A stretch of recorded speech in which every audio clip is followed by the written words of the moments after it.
여러분, 2000년 기독교 역사는 피와 눈물과 고난의 연속이었습니다. 초기 기독교가 유대 교회에 의해서 박해를 받습니다. 근데 이 헬라가 로마에 의해서 멸망을 당하고 기독교를 향한 유대의 핍박으로 끝나는 것이 아니라 이제 로마 제국으로부터 또 기독교가 박해를 받습니다. 64년 발생한 이 로마의 대화재로 당시 황제였던 네로는 기독교인들의 소행으로 지목을 하고 그렇게 기독교를 박해하기 시작합니다. 그렇게 시작된 박해가 313년 밀라노 칙령에서 기독교가 공인되기까지 약 250년간 교회에 대한 박해는 계속되었습니다. 당시 초대교회는 우리처럼 이런 건물도 없었습니다. 그리고 초대교회 구성비를 보면 낮고 비천한 하층민들이었습니다. 당시 주류를 이루는 사람들이 아니었습니다. 어린아이들, 고아들, 그리고 힘없는 여성들, 가난한 외국의 나그네들. 그런데 역사적으로 유래를 찾아볼 수 없을 정도로 이 시기에 기독교가 부흥했다라는 것을 우리는 역사적으로 보게 됩니다. 교회가 세상을 바꾸었습니다. 그 원동력이 무엇일까요, 여러분? 그 이유를 한번 찾아보도록 하겠습니다. 사도행전 2장 42절 말씀입니다. 다 같이 봉독하시겠습니다. 그들이 사도의 가르침을 받아 서로 교제하고 떡을 떼며 오로지 기도하기를 힘쓰니라. 그 초대교회의 원동력이 무엇입니까, 여러분? 말씀을 가르치고 가르침을 받고 말씀으로 교제하고 말씀으로 오로지 뭐하기를 힘쓰니라. 기도하기를 힘쓰니라. 기독교 역사에서 교회가 부흥할 때, 교회가 살아서 생명력이 있을 때, 그때가 언제이죠, 여러분? 기도가 살아 있을 때입니다. 로마의 13대 황제가 트라이안입니다. 98년부터 117년까지 약 20년 정도 재임을 했습니다. 이 황제 시절에 당시 비두니아 총독을 지냈던 플리니가 이 트라이안 황제에게 초대교회에 대한 보고를 하게 됩니다. 그래서 플리니가 자기 부하들을 초대교회에 잠입을 시킵니다. 그들과 같이 생활하면서 그들을 벗고 느낀 그 정보를 가지고 플리니가 트라이안 황제에게 보고를 합니다. 그 보고서의 내용의 결론은 이렇습니다. 그들은 서로 사랑합니다. 그들은 황제를 위해서도 뜨겁게 기도합니다. 그리고 그들은 자기를 박해하는 사람들을 위해서도 기도합니다. 분명한 것은 그들은 서로 사랑하고 서로를 위해서 간절하게 기도합니다. 그리고 그들은 무엇보다 쉬지 않고 기도합니다. 플리니가 자기 부하들을 교회에 잠입시켜서 보고를 받고 황제에게 이렇게 보고를 합니다. 오늘 우리 만약에 안디옥 교회 가운데 외부의 사람이 들어와서 등록을 하고 그런 분이 있지는 않으시죠? 함께 우리와 1년 정도 신앙생활을 하면서 보고서를 작성한다면 어떤 내용의 보고서가 작성이 될까?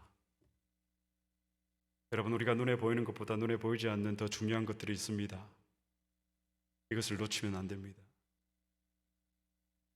우리를 보고 우리와 함께한 신앙생활을 하는 그들이 우리를 향해서 어떻게 보고하고 판단을 할까? 여러분, 초대교회 우리의 신앙의 선배들은 교회 역사를 신대원에서 배운 게 아니고요. 성경을 공부하면서 교회 역사를 배우지 않으면, 스스로 공부하지 않으면 성경을 겉핥기로밖에 이해할 수 없겠다, 이런 판단이 되어져서 오랜 시간 교회 역사와 관련된 많은 서적들을 지금도 담독하고 있습니다.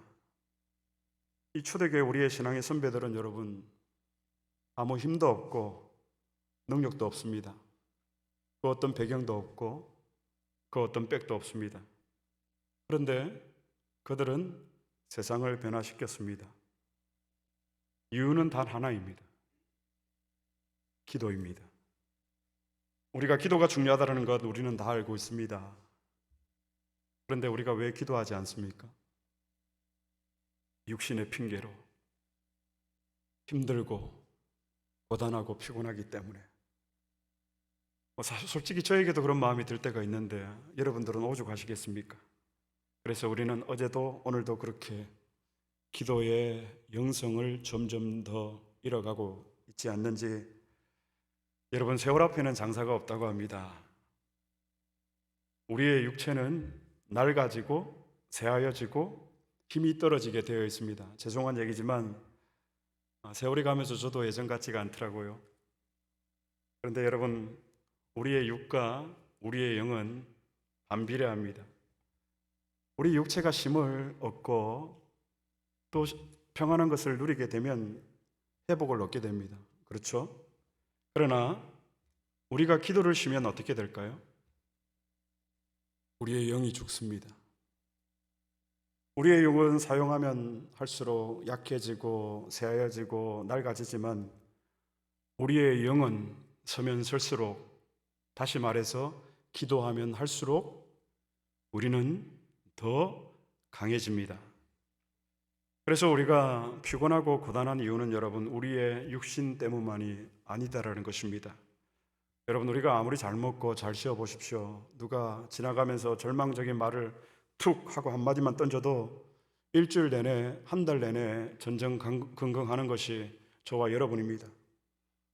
우리가 기도하지 않는데, 우리의 영이 살아나지 않는데 무슨 수로 우리가 어떻게 세상을 이기고 우리가 세상을 정복하고 주님이 우리에게 주신 이 명령을 따라서 우리가 세상을 다스려 나갈 수가 있겠습니까? 그러나 여러분, 우리가 기도하면 우리의 그 사람은 낡아지고 새하여지지만 우리의 속사람은 새로워집니다. 지금 나의 영적인 상태는 어떻습니까? 하나님 앞에 기도하지 않아서 우리의 영이 죽어가고 있지 않습니까? 오늘 말씀이 저에게는 굉장히 무거운 주제일 수가 있습니다. 그럼에도 하나님의 말씀에 의지해서 이 말씀을 전합니다. 오늘 말씀을 통해서 우리의 기도의 영적인 생활을 우리가 다시 한번 점검을 해서 다시 우리가 기도의 불씨를 지펴서 우리의 영이 살아나야 합니다. 우리의 가정이 살아나야 하고 우리의 교회가 살아나야만 시카고가 살아나고 미국이 살아나고 전 세계가 살아날 줄로 믿습니다.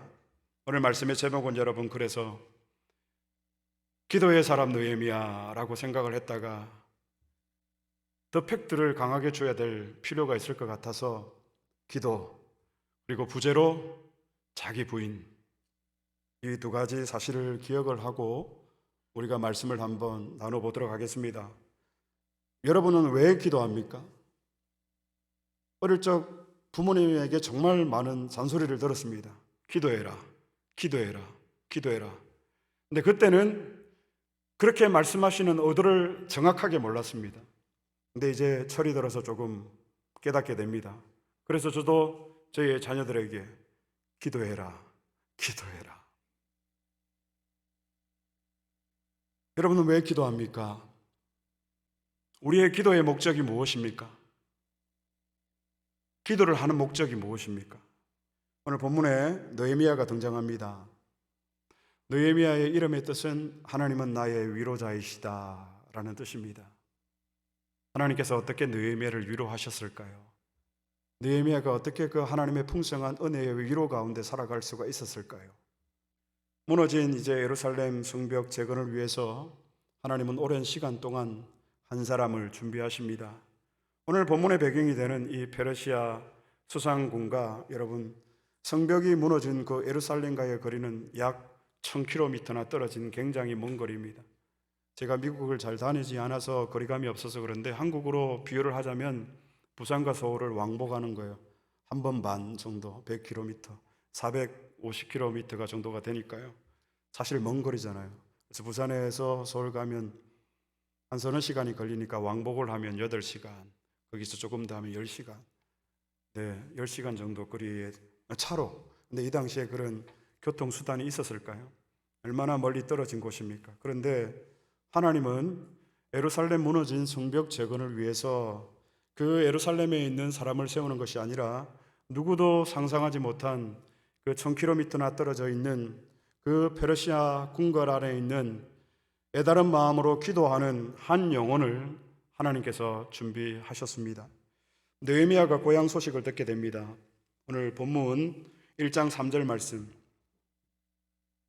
1장 3절 말씀 다 같이 봉독하시겠습니다. 그들이 내게 이르되 그 난란을 당하고 능욕을 받으며 예루살렘 성은 허물어지고 성문들은 불탔다 하는지라. 느헤미야가 그의 형제 하나니에게 고향 소식, 예루살렘 소식을 듣습니다. 그 소식이 어떤 것이죠? 큰 환난을 당하고 능욕을 받으며 예루살렘 성은 허물어지고 성문들은 불탔더라. 정말 슬프고 비통한 고향 소식을 느헤미야가 듣게 됩니다. 그런데 느헤미야는 그 당시 예루살렘에 있었던 사람도 아닙니다. 그리고 느헤미야는 여러분 바벨론 포로 이후에 이방 나라에서 태어난 포로 2세대예요. 우리가 미국에 와서 이민 와서 우리가 1세대잖아요. 우리가 낳은 이제 태어난 아기 자녀 2세대. 느헤미야가 그랬습니다. 그래서 어떻게 보면 고향 땅에서 불이 나건 성벽이 무너지건 성전이 불타건 사실 내 알 바가 아니잖아요. 여기서 태어난 2세들이 한국의 경제, 한국의 정세 걱정합니까? 잘 안 하는 것 같습니다. 더군다나 여러분, 느헤미야는 당시에 높은 고위 간직에 있는 사람이었습니다. 술 맡은 관원이었다고 성경은 기록을 하고 있습니다. 개인의 안전이 보장이 되고 개인의 장래가 보장된 자리입니다. 그런데 그런 느헤미야가 고향 소식을 듣고 어떻게 반응합니까? 오늘 본문 1장 4절 말씀 다 같이 봉독하시겠습니다. 내가 이 말을 듣고 앉아서 울고 수일 동안 슬퍼하며 하늘의 하나님 앞에 금식하며 기도하여. 어떻게 이렇게 할 수가 있을까요, 여러분? 하나님이 왜 그동안 느헤미야라는 이 한 사람을 꽁꽁 숨겨두셨는가를 이제 그 길고 길었던 시간을 우리는 이해를 하게 됩니다. 사랑하는 여러분, 우리의 인생에도 이런 시간이 찾아옵니다. 저는 이 숨겨진 시간이라고 말하고 싶습니다. 하나님께 감추어진 시간. 하나님이 우리를 숨겨놓을 때가 있습니다. 그런데 그 시간이 우리에게는 광야의 시간입니다. 정말 죽을 맛입니다. 그러나 여러분, 기도하는 가운데 조금만 더 참고 인내하시기를 바랍니다. 그냥 무작정 우리가 참고 인내하는 것이 아니라 우리에게 소망이 있습니다. 어떤 소망이죠? 하나님의 때, 하나님의 시간, 이것을 우리가 소망 중에 기다리기 때문에 우리가 인내할 수 있는 것입니다. 그래서 멀지 않아서 하나님이 꽁꽁 숨겨두었던, 감춰두었던 하나님의 사람, 하나님의 교회들을 드러내실 때가 있음을 믿습니다. 느헤미야는 이렇게 하나님의 시간 속에서 제일 먼저 무엇으로 준비했습니까? 기도로 준비합니다. 기도 가운데 하나님의 때를 기다립니다. 우리의 인생 이 험난한 여정 가운데서 우리가 실족하지 않고 넘어지지 않고 믿음을 붙들 수 있는 이유가 무엇이죠? 기도 가운데 하나님의 때를 바라보기 때문에. 그런데 여러분, 이 느헤미야가 그의 형제 하나니에게 고향 소식을 들은 때가 언제입니까? 성경 본문 느헤미야 1장 1절을 다 같이 봉독하시겠습니다. 하가라의 아들 느헤미야의 말이라. 아닥사스다 왕 제20년 기슬럴 올해 내가 수상궁에 있는데. 느헤미야가 고향 소식을 언제 듣습니까? 아닥사스다 왕 제20년 몇 월에? 기슬럴 올해. 발음도 어렵습니다. 이브리식 표기입니다. 지금 현재력으로는 12월이죠. 그리고 유대력으로는 9월입니다. 자, 그러니까 느헤미야가 몇 월에 고향 소식을 듣습니까? 12월. 그러면 12월에 고향 소식을 듣고 그가 울며 하나님 앞에 슬퍼하며 금식하며 기도를 합니다. 언제까지 이 기도가 이어질까요? 느헤미야가 며칠 감정적으로 북받쳐서 기도를 하고 끝냈을까? 자, 다음 장 느헤미야 2장으로 한번 넘어가서 느헤미야 2장 1절 말씀을 찾아보겠습니다. 다 같이 봉독하시겠습니다. 아닥사스다 왕 제20년 니스한 월에 왕 앞에 포도주가 있기로 내가 그 포도주를 왕에게 드렸는데 이전에는 내가 왕 앞에서 수심이 없었더니 아득사스다 왕이 보니까 느헤미야의 몰골이 말이 아닌 거예요. 무슨 일이 있느냐? 물은 때가 언제죠, 여러분?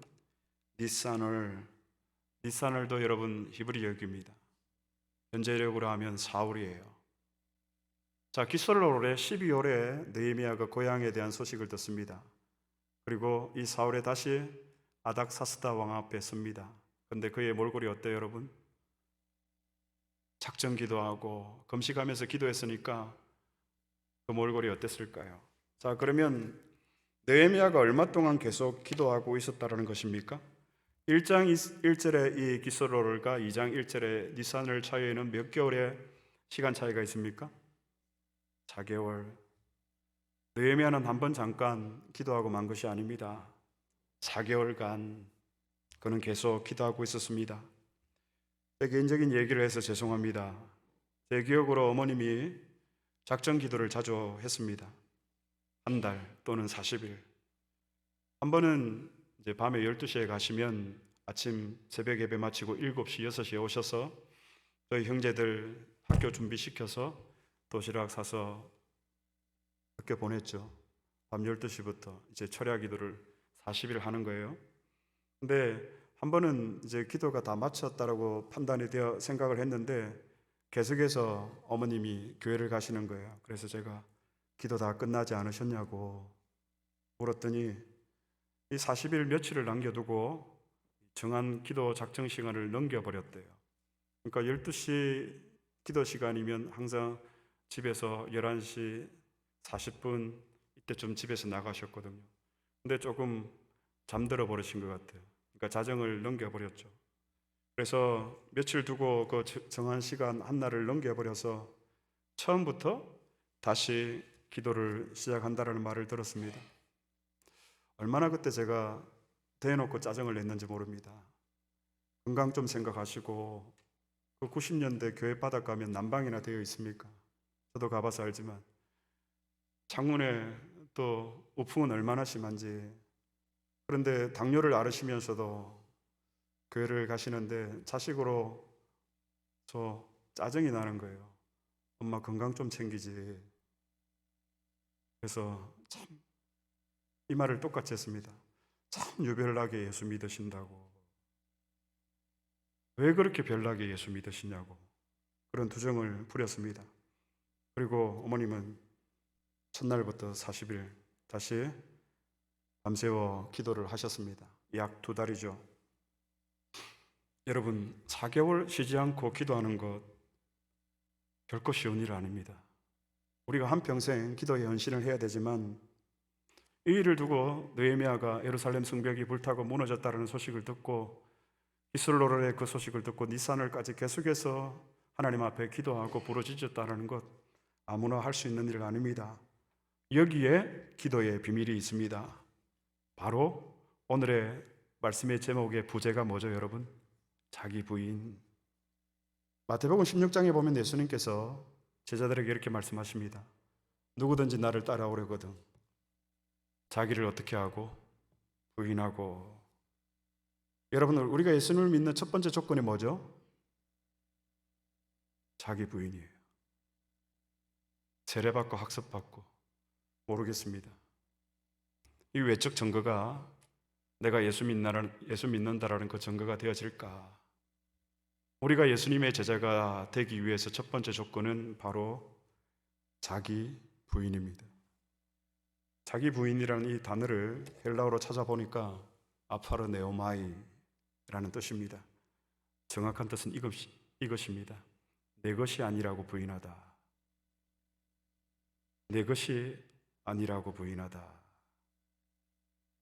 어머니가 왜 그렇게 융통성 없이 처음부터 기도를 다시 시작을 했을까? 오늘 말씀을 준비를 하면서 조금 알게 되었습니다. 어머니가 작정한 그 기도의 시간은 자신의 시간이 아니라 어머니의 시간이 아니라 하나님께 바쳐진 하나님의 시간이었기 때문입니다. 아파르 네오마이 자기 부인. 주님, 내 것이 내 것이 아닙니다. 주님, 내 시간이 내 시간이 아닙니다. 내 물질이 내 물질이 아닙니다. 내 생각, 내 감정이 내 생각, 내 감정이 아닙니다. 아파르네오마이, 자기 부인, 예수님을 따라가기 위한 첫 번째 조건이에요. 예수님의 제자가 되기 위한 첫 번째. 느헤미야가 울고 슬퍼하면서 기도한 그 채옷은 가치와 목적은 무엇이었을까요, 여러분? 자기 안에서 일어난 이 자기 부인, 이것이 아니었으면 그는 기도할 수 없었을 것입니다. 사랑하는 여러분, 모든 종교에는 기도가 있습니다. 저는 절에서 100일 기도해서 아기를 낳지 못하는 불임 여성이 아기 가졌다라는 얘기 많이 들었습니다. 동네 아주머니한테도 들었습니다. 제 동료한테도 들었습니다. 아이를 낳을 수 없는 불임 여성인데 절에 가서 기도해서 아기를 가졌다고 합니다. 무슨 말입니까, 여러분? 귀신도 역사합니다. 그러면 우리가 하는 기도와 귀신 앞에 하는 그들의 기도의 차이가 무엇입니까? 귀신 앞에 하는 기도는 여러분 자기 부정이 없습니다. 자기 부인이 없습니다. 오로지 자기 중심적인 기도입니다. 우리는 누구든지 내 문제를 가지고 하나님 앞에 나와서 우리는 기도하고 응답받고 이 받은 은혜를 우리가 감정들을 나누어야 합니다. 그런데 우리가 하나님 앞에 드리는 이 기도가 우리가 여기까지로만 알고 있다면 우리의 기도는 여러분 잘못된 기도, 어쩌면 가짜 기도일 수가 있다는 것입니다. 내 문제를 가지고 기도하고 응답을 받는 것만이 여러분 기도의 전부가 아닙니다. 이것은 단지 기도의 여러분 시작일 뿐입니다. 그러나 여러분 우리가 수십 년 동안 신앙생활을 하면서 여전히 이 수준에 머물러 있지는 않는지 오늘 우리의 기도 생활을 다시 한번 점검해 보아야 합니다. 여러분 이것은 기복신앙입니다. 기복신앙은 말 그대로 복을 기대하는 것입니다. 내가 이렇게 기도를 함으로 내가 하나님을 조정해서 하나님을 부려서 내가 원하는 것을 얻게 될 것이다. 기복신앙이에요. 여러분 우리가 예수 믿으면 우리의 걱정이 사라지고 우리의 문제가 해결이 되고 우리의 가난이 해결이 되고 우리의 질병이 해결이 됩니까? 50년 가까이 어머님의 당뇨, 아버님의 심혈관 질환, 고혈압 위해서 기도하고 있습니다. 하나님께서 깨끗이 고쳐주셨냐? 아니에요. 지금도 약을 복용하고 계십니다. 그러나 저는 계속 기도하고 있습니다. 여러분 우리가 은혜 가운데서 신앙생활을 제대로 하고 말씀대로 살려면 우리의 믿음을 제대로 지키려면 아무 문제 되지 않는 것들이 그때부터 문제가 되고 어려운 일이 생기는 것이 여러분 한두 가지가 아닙니다. 왜 그렇습니까? 우리가 예수님 믿고 예수님의 말씀대로 살고 예수의 생명이 내 안에 들어오면 우리가 이제 함부로 살 수가 없습니다. 함부로 말을 할 수도 없고 함부로 판단할 수도 없고 한마디만 터뜨리면 저 사람 매장시킬 수 있는데 이것을 못하는 거예요. 원수를 사랑하라고 하셨기 때문에. 그래서 오른밤을 치면 왼밤을 돌려대는 사람들이 누구입니까? 그리스도인입니다. 예수 믿으면 복 받는다. 여러분 우리가 이미 다 받은 복을 다 받았는데 무슨 복을 또 그렇게 바라십니까? 예수 믿고 예수님을 나의 구주로 고백을 하고 여전히 받지 못한 복이 무엇이 있습니까? 물에 빠져 죽어가는 사람 건져줬더니 그 사공 보고 내 가방은 왜 건져주지 않느냐고 멱살 잡는 거하고 여러분 이것이 무엇이 다릅니까? 우리가 이 기복주의 신앙을 경계해야 됩니다. 우리가 하나님을 나의 문제를 해결해 주시는 하나님 이 정도로만 알고 기도를 한다면 우리의 기도는 여러분 이방인들이 귀신 앞에 하는 우상 앞에 하는 기도와 무슨 차이가 있겠는가 하는 것입니다. 사랑하는 여러분, 기도의 최종 목적은 무엇입니까? 우리가 왜 기도합니까? 기도해야 하는 이유가 무엇입니까? 자기 부인의 자리까지 우리가 내려가기 위해서. 그래서 하나님 앞에서 날마다 내가 죽는 것을 경험하고 자기를 부인하고 자기를 부정하고 이것이 기도의 최종 목적입니다. 오늘 교회가 한번 여러분 돌아보시기를 바랍니다. 얼마나 왜곡된 잘못된 길로 우리가 이 기도의 생활로 나아가고 있는지 저희의 기도를 중요하게 여기고 또 교회 안에서 기도를 많이 하신다고 하시는 분들이 모두 다 그렇지는 않지만 더 자기 중심적이고 또 자신만이 옳다고 하는 그런 경향들이 보입니다. 왜 그렇습니까?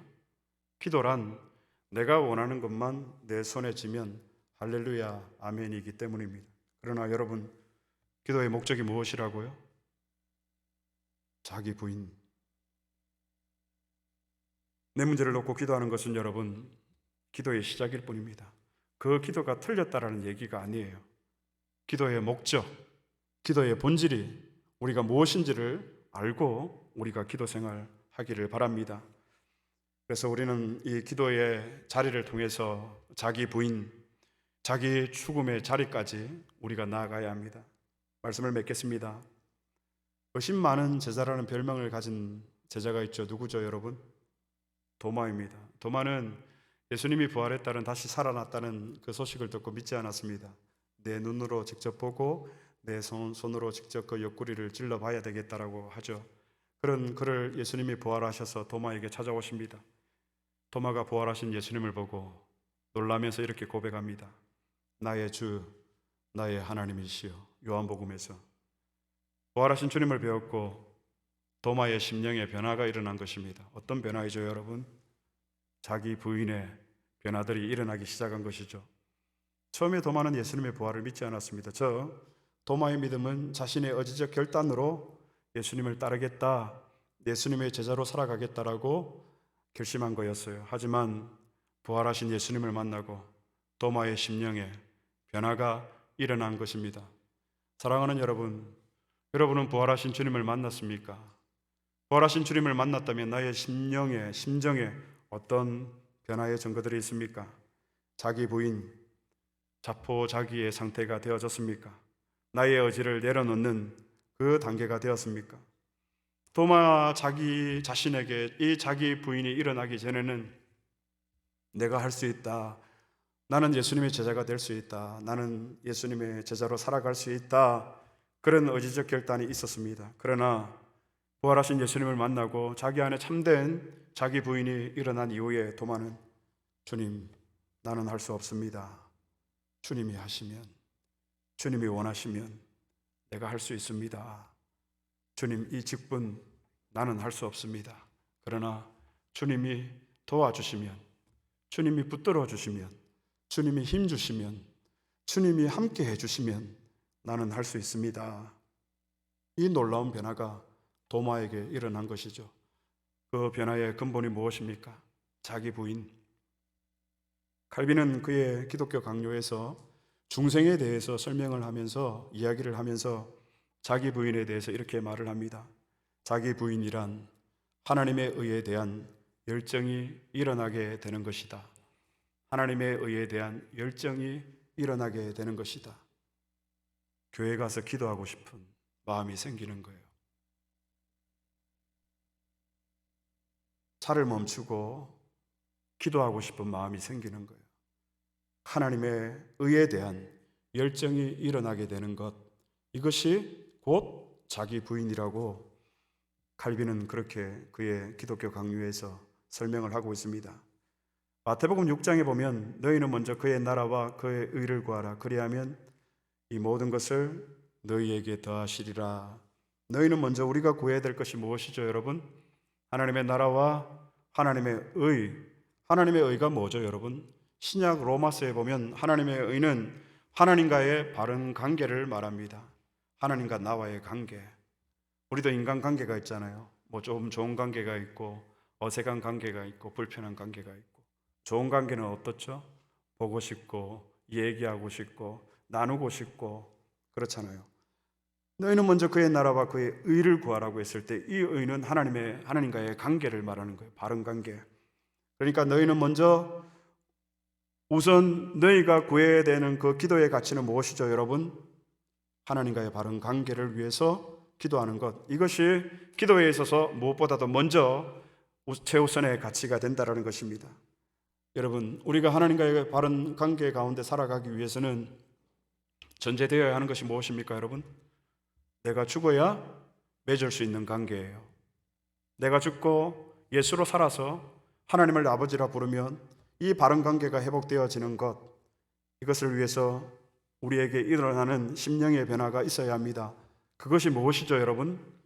자기 부인의 변화가 없으면 우리는 하나님과 바른 관계 가운데서 살아갈 수가 없고, 하나님과의 바른 관계 가운데서 살지 못하면 내가 모든 것을 다 책임지겠다라고 약속하셨는데, 이 말씀이 우리를 통해서 성취가 될 수가 없는 거예요. 너희는 먼저 그의 나라와 그의 의를 구하라. 하나님과의 관계 속에서, 바른 관계 속에서 살아가기 위해서 모든 것을 제쳐두고 이것을 최우선 먼저 구해라. 그러면 내가 다 책임지겠다. 내 문제, 내 가정, 내 자녀, 저에게는 우리 안디옥 교회, 우리 사랑하는 성도들 다 책임지겠다. 그 전제가 뭐라고요? 하나님의 의. 내가 하나님과의 바른 관계 가운데서 살아갈 때에 하나님께서 우리를 축복의 시온의 통로로 사용을 하시는 거예요. 그러려면 여러분, 내가 죽어야 되는 거예요. 자기 부인이 일어나야 되는 거예요. 그래야지 내 안에 하나님이, 내가 하나님 안에 그렇게 살아갈 수 있는 복된 관계가 되는 것입니다. 하나님의 의가 무엇이라고요? 자기 부인의 결과입니다. 너희는 먼저 그의 나라와 그의 의를 구하라. 내 모든 것들을 다 버리고 어린아이처럼 되는 거예요. 그래서 자기 부인의 삶을 살아면 여러분, 마치 바보처럼, 자신은 죽은 사람처럼 그렇게 살아가게 되는 것입니다. 이것이 기도의 최종 목적입니다. 느헤미야가 자기 부인을 통해서 하나님 앞에서 자신은 죽고 예수의 생명이, 하나님의 생명이, 하나님의 말씀이 그 안에 역사했기 때문에 하나님이 느헤미야를 통해서 무너진 예루살렘 성벽을 재건시키고 회복시킵니다. 오늘 무너진 이 시대를 하나님께서 누구를 통해서, 누구를 세워서 회복해 나가실까요? 기도의 자리에서 자기 부인을 경험하고 날마다 하나님과의 바른 관계를 위해서 눈물로 부르짖는 그 준비된 한 사람, 그 한 사람 한 사람이 저와 여러분이 될 수 있기를 그리스도의 이름으로 축복합니다. 기도의 목적이 무엇이라고요? 자기 부인입니다.